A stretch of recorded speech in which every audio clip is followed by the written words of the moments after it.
Bonjour à tous, je m'appelle Philippe Branche, je travaille à la Maison du patrimoine de la ville. Thomas Ravier, le maire de Villefranche, a décidé d'animer un petit peu la page Facebook de la mairie en ces temps difficiles. Donc la Maison du patrimoine, nous, notre richesse, c'est un petit peu les images.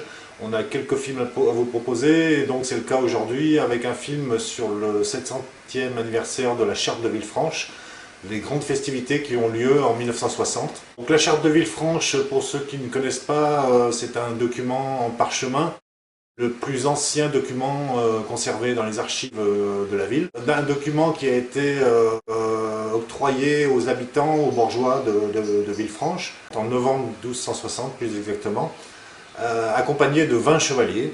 Donc le seigneur Beaujeu et ses 20 chevaliers par ce document, s'engagent donc à protéger, à respecter les habitants de la ville, à leur octroyer des libertés. Et ça limite un petit peu leurs excès. Ils n'ont pas le droit de faire n'importe quoi. Ils doivent respecter le commerce, les bourgeois et l'artisanat, donc le marché de Villefranche. Ce document a été successivement juré par tous les seigneurs de Beaujeu, que ce n'est pas la première charte de Villefranche, mais disons que la plus ancienne qui nous soit parvenue. D'ailleurs, les premières ont sans doute été orales. Donc ce document est très intéressant, il y a des belles miniatures, et donc c'est un petit peu l'acte fondateur de la ville, puisque le nom même de Villefranche vient justement de cette charte, de ces chartes successives qui ont été octroyées aux habitants de la ville. Donc en 1960, donc 700 ans plus tard, le comité des fêtes, mais aussi les commerçants, les industriels, toutes les forces vives un petit peu de la ville ont décidé de fêter cet événement, cet anniversaire. Donc ils ont préparé des grandes festivités qui vont avoir lieu le 18 et 19 juin 1960. Ils ont préparé des festivités de nuit, mais aussi des grands défilés, etc. Les années 60, c'est aussi l'époque où la photographie, le cinéma se développent, se démocratisent. Et donc quelques personnes à Villefranche commencent à avoir leur caméra, commencent à filmer, faire des petits films de famille ou autres. Et parmi ces personnes, il y a Jean Fetter, il y a Henri Besson, il y a aussi d'autres personnes comme Jacques Goudbel, Jean Poitrasson, mais aussi ils sont amenés par une personne qui est sans doute un des plus grands photographes de la ville, qui est Robert Moisy.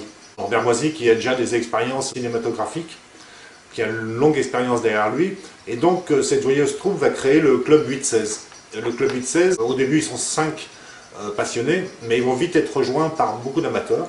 Et donc va naître le projet de faire un film. Un film sur justement ces festivités, mais aussi plus largement sur la charte de Villefranche et l'époque du Moyen-Âge.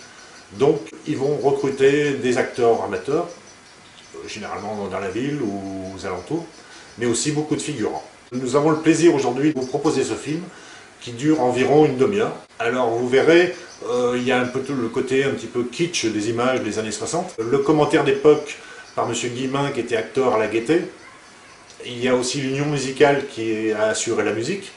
Donc en fait, vous voyez, il y a beaucoup de forces vives, mais en fait, toutes les strates de la société de Villefranche qui participent à ces festivités. Je vais proposer ce film. Nous allons mettre le lien YouTube, puisque le film est un petit peu lourd pour être fait sur la page Facebook.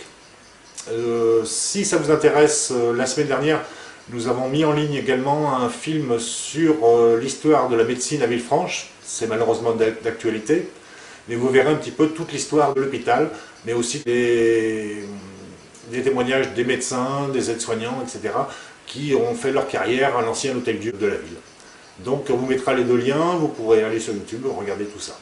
Donc merci de votre attention, et puis je vous souhaite un bon visionnage, et puis prenez soin de vous.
Donc la France est le pays le mieux irrigué du monde, avec ses 4 fleuves, une centaine de rivières, et nous pouvons l'imaginer, une mer intérieure réchauffante et salutaire, issue de ces vignes, bien connues sous le nom de Beaujolais.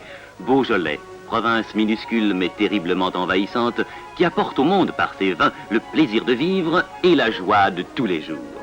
Dès 1068, la maison noble des sires de Beaujeu apparaît dans l'histoire de la France. Déjà, les seigneurs de l'an 1000 sont désireux d'asseoir leur puissance dans leur fief, et de cette époque datent maintes maisons fortes ou chastelles qui naissent sur tous les sommets d'alentour. Châtillon d'Azergues, Ouin, Ternant, Thésée, Saint-Étienne, La Varenne et d'autres encore. Salle en Beaujolais et son magnifique joyau, le chapitre noble, fondé par les moines bénédictins de Cluny. Son vieux puits, sa féminine galerie, où vint rêver Alice Desrois, mère du poète Lamartine.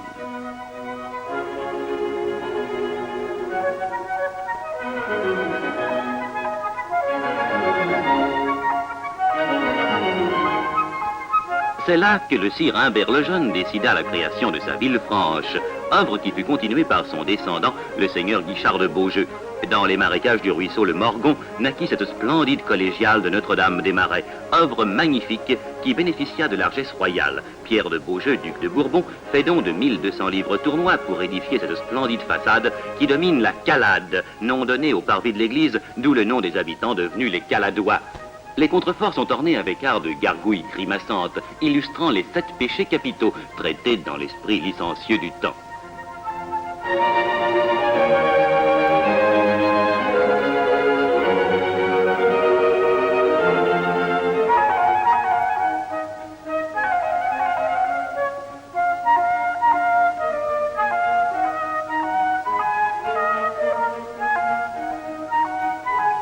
Au nord de Villefranche, en direction de Mâcon, près la voie romaine des Quadriges, un point fort, le château d'Arginy, où la légende situe le fabuleux trésor des Templiers. Au sud, sur la route de Lyon, un autre point fort, d'origine romaine celui-là, Anse, avec le château des comtes évêques de Lyon, imposante maison forte qui eut à subir entre autres les assauts des troupes anglaises vers l'an 1235.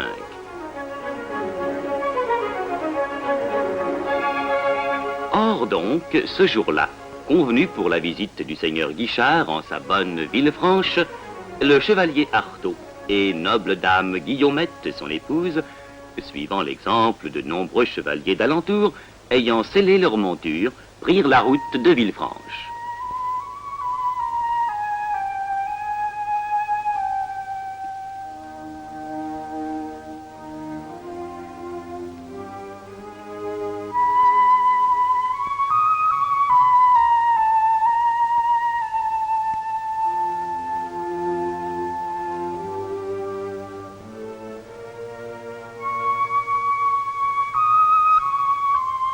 Au terme d'une longue chevauchée, ils mirent pied à terre dans la cour d'une auberge de belle allure et reçurent l'accueil empressé d'accortes servantes, toutes dévouées au confort des hôtes de passage.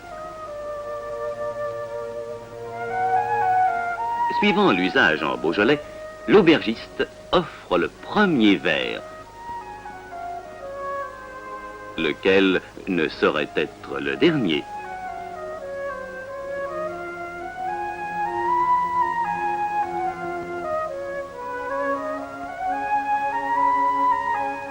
Bien sûr, on commence par le vin de l'année.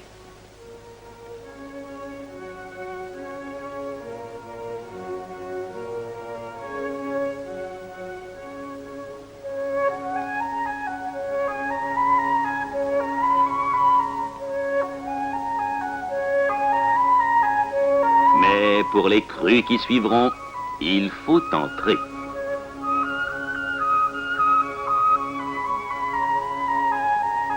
Entrer et nous installer commodément pour apprécier les divers crus, trésors cachés de cette fameuse cave où les jouvencelles sont aussi fraîches que leur vin.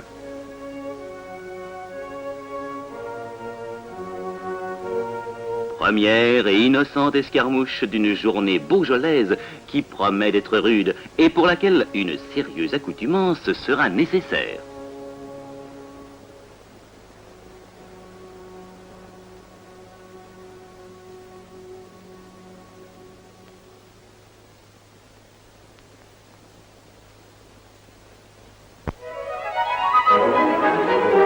ce soir-là, à une heure déjà tardive, les guetteurs des remparts annoncèrent une arrivée.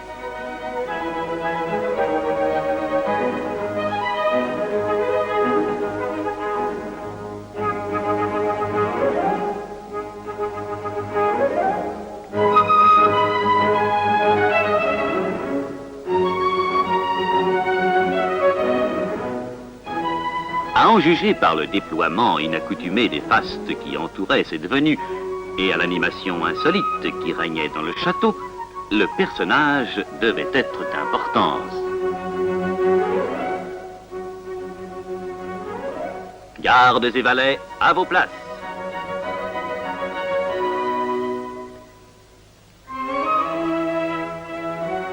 En effet, l'illustrissime Sire Guichard de Beaujeu, accompagné de sa suite, entrait dans sa bonne cité de Villefranche.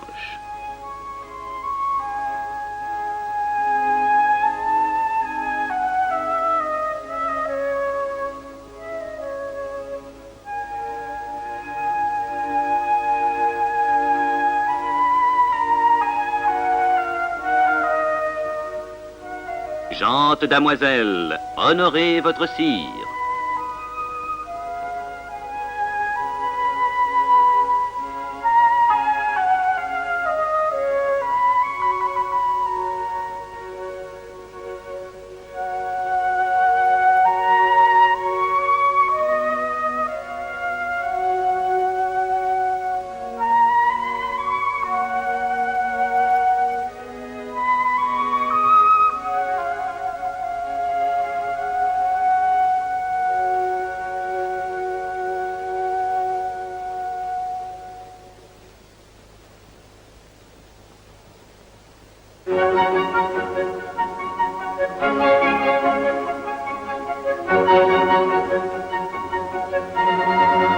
Le conseil des échevins en tenue de grand apparat, les Mandeville, Porte-Clés et autres notables s'apprêtent à enregistrer ce moment historique où devait se dessiner l'avenir de notre cité.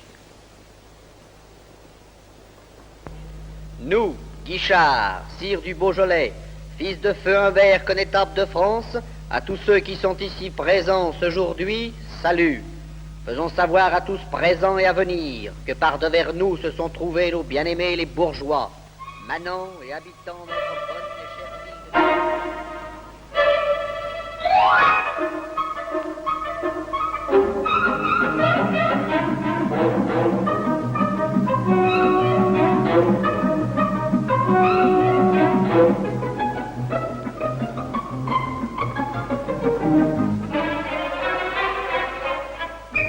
Si un homme et une femme accusés d'adultère ont été convaincus du crime, si par exemple il est établi par témoin qu'on les a trouvés avec les hauts de choses tirés, qu'ils ont été trouvés nus, ou bien encore, si couchés tous les deux dans le même lit, une partie de leurs vêtements a été enlevée, qu'ils soient considérés comme convaincus du délit, et dans ce cas qu'ils soient tenus, à leur choix, de courir nus par la ville ou de racheter cette course au prix fixé arbitrairement par le sire de Beaujeu.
Si un bourgeois a frappé son épouse, le seigneur ne devra accueillir aucune plainte à ce sujet, ni percevoir aucune amende, à moins que mort ne s'en soit suivi.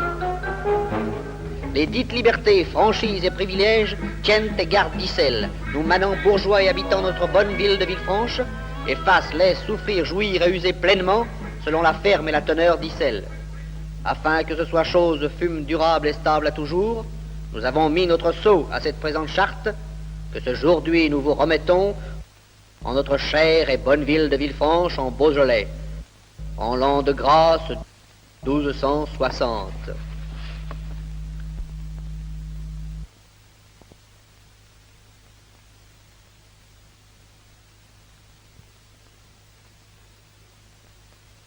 Illustrissime, très excellent, autant que puissant, sire Guichard de Beaujeu. Celui qui choisit les chefs pour la conduite des peuples et jamais ne se trompe pour les sujets auxquels il les ordonne, n'a pas moins d'intérêt à les enrichir de vertu, puisque de leur élection dépend la gloire et aussi le salut de ses armes. De longtemps, il a plu à vos aïeux, feu nos seigneurs, les barons de Beaujeu, de nous octroyer, se disant verbalement, maintes libertés, franchises, autant que maints précieux privilèges. Gloire leur en soit à jamais rendue.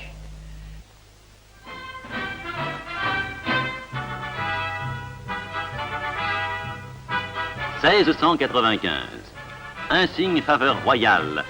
En décembre, par lettre patente donnée en son château de Versailles, le roi Louis XIV, protecteur des arts et des sciences, décrétait Académie royale, la docte assemblée de notre ville.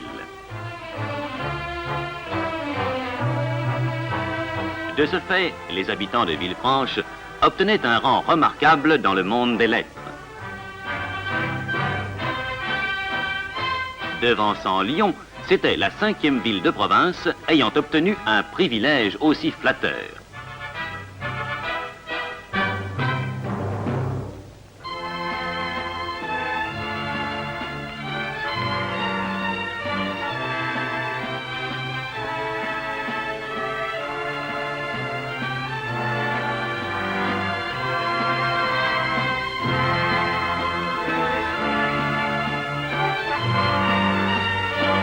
Malgré l'évolution du temps, il subsiste encore de nombreux escaliers à vis, avec ça et là quelques autres vestiges de l'architecture moyenâgeuse.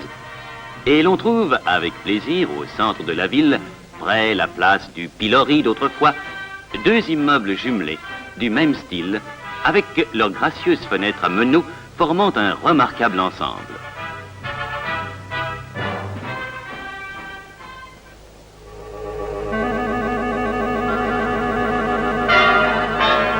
« 1960.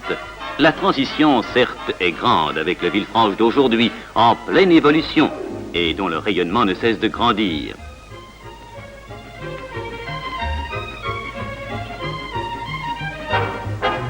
C'est dans cette coquette cité, au passé chargé d'histoire, que les Caladois, habitants des Villefranches modernes, ont voulu organiser et vivre les très belles festivités des 18 et 19 juin 1960, commémorant ainsi le 700e anniversaire de la remise de la charte par le seigneur Guichard de Beaujeu, célébrant cette date dans un élan unanime, au sein duquel le prestigieux vin du Beaujolais anima, comme il se doit, une gaieté de bon aloi.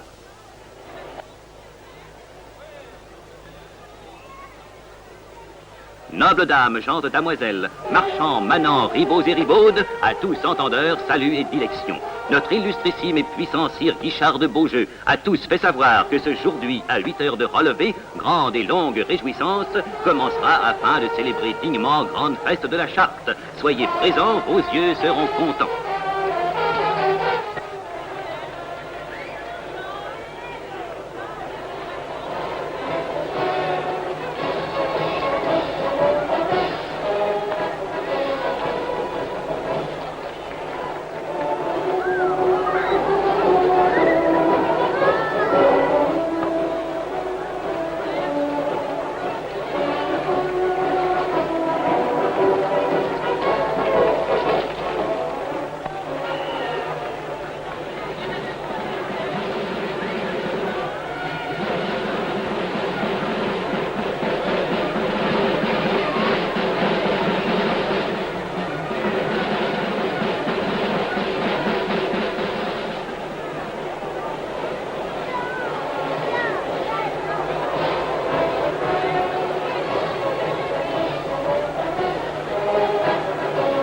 tout venant Beaujeu. Berceau des sires de Beaujeu, ancienne capitale du Beaujolais, se devait d'être représenté dignement ce jour-là. Et il le fut.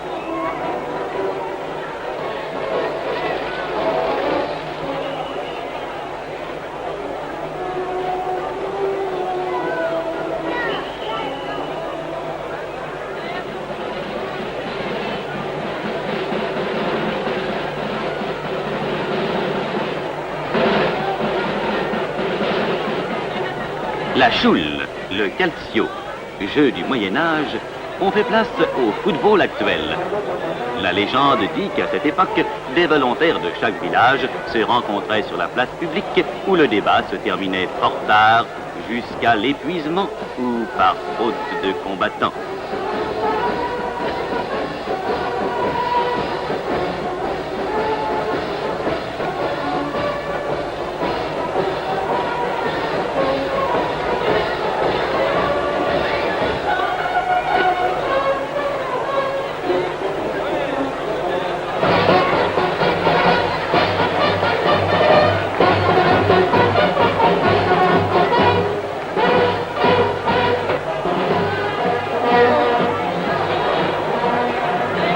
Voici le chevalier de la défense des cultures, l'œil vif et la moustache en bataille, s'opposant à l'attaque des parasites. Depuis fort longtemps dans le monde, sa garde vigilante garantit aux cultivateurs des récoltes saines et abondantes, dont on voit ici un échantillon dans ce panier rempli de fruits et de fleurs.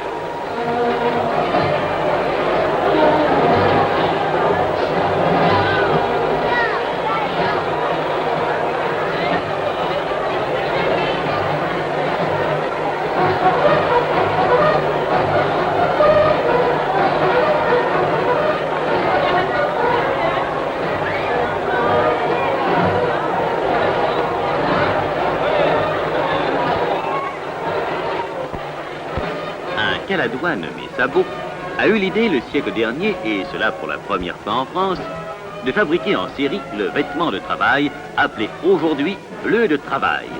Cette industrie est maintenant la plus prospère de notre ville.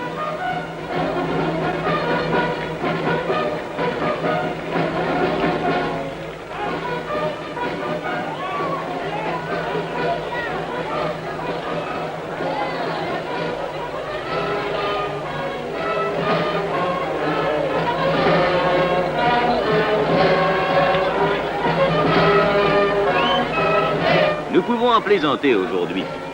Nos illustres praticiens, dentistes, médecins ou chirurgiens, gardaient malgré tout toute leur sérénité dans l'exercice de leurs fonctions. Et leurs patients n'avaient certes pas envie de rire, car la méthode employée pour étouffer leurs cris était roulement de tambour, ou pour calmer la douleur, la matraque soporifique.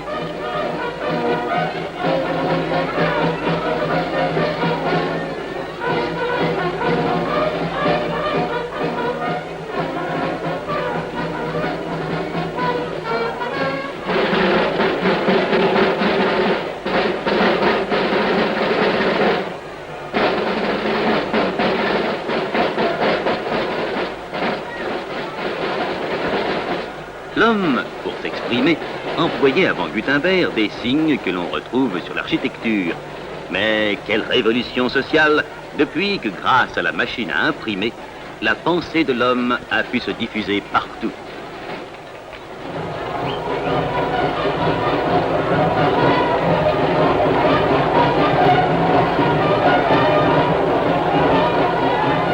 Depuis l'Antiquité jusqu'à nos jours, malgré les changements de dynastie ou de régime, un dicton caractérise la sagesse des nations. Quand le bâtiment va, tout va.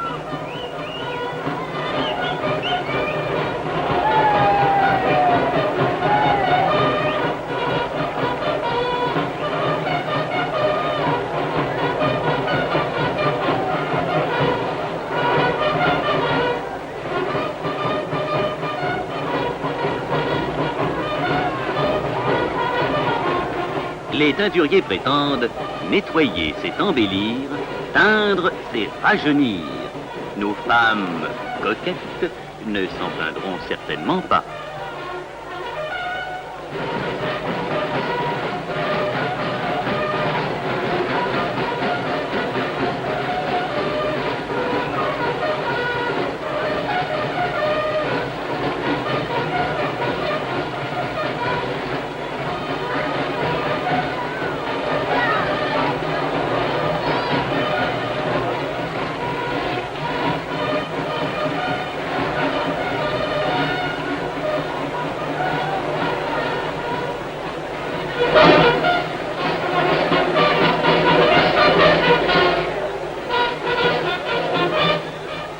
sœur et voisine, Tarare nous fait apprécier la légèreté, la grâce, la transparence de sa mousseline.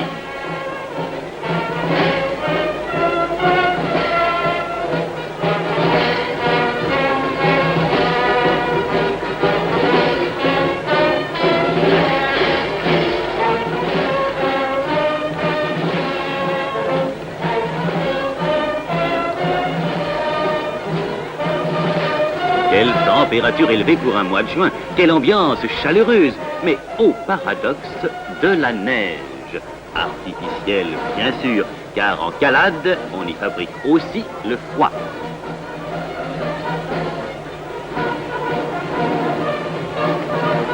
L'arc tendu, la flèche lancée, un nouveau sacrifice commence. Le vin va couler.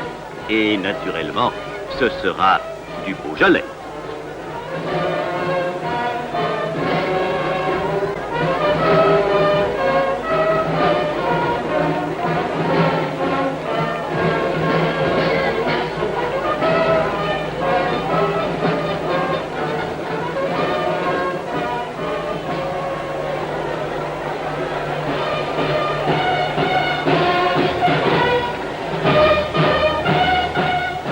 Les arts qui enjolivent la vie ont laissé de nos ancêtres des empreintes profondes dont nos jeunes ne manquent pas de s'inspirer.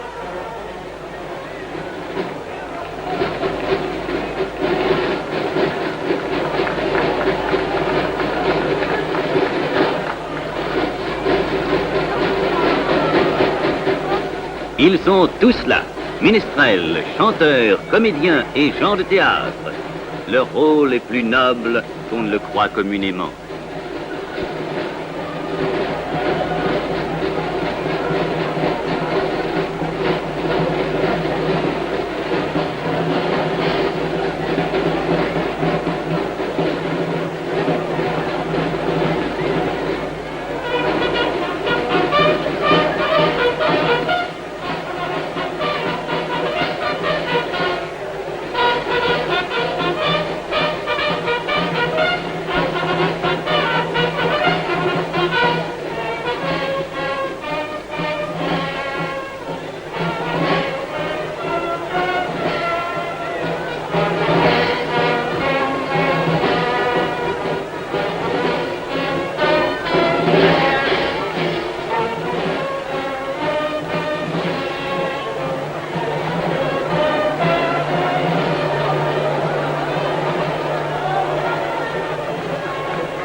Le soir, devant le perron de la mairie, se déroula la reconstitution de la remise de la charte au milieu d'une foule nombreuse.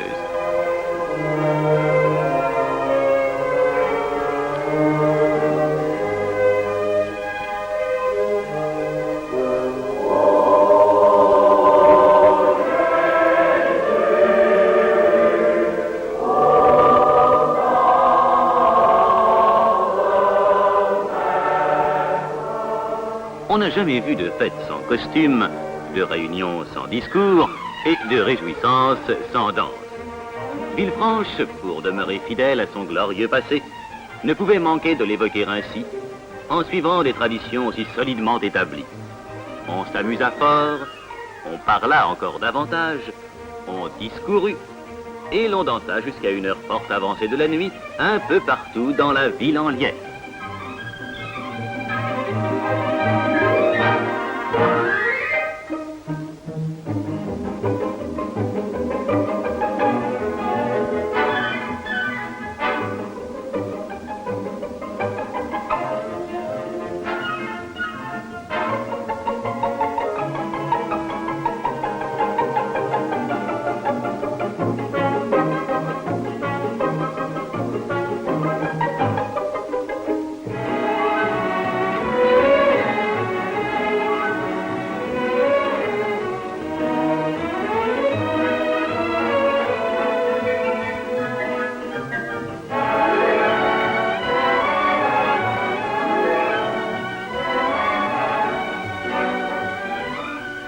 Comment, dans cette capitale du vin, terminer une aussi belle fête sans trinquer et sans boire? Poussons la porte de cette taverne où sont déjà installés les compagnons du Beaujolais. Faisons comme eux, trinquons, buvons, chantons. Verse à boire à ton voisin, mais n'oublie pas ta voisine.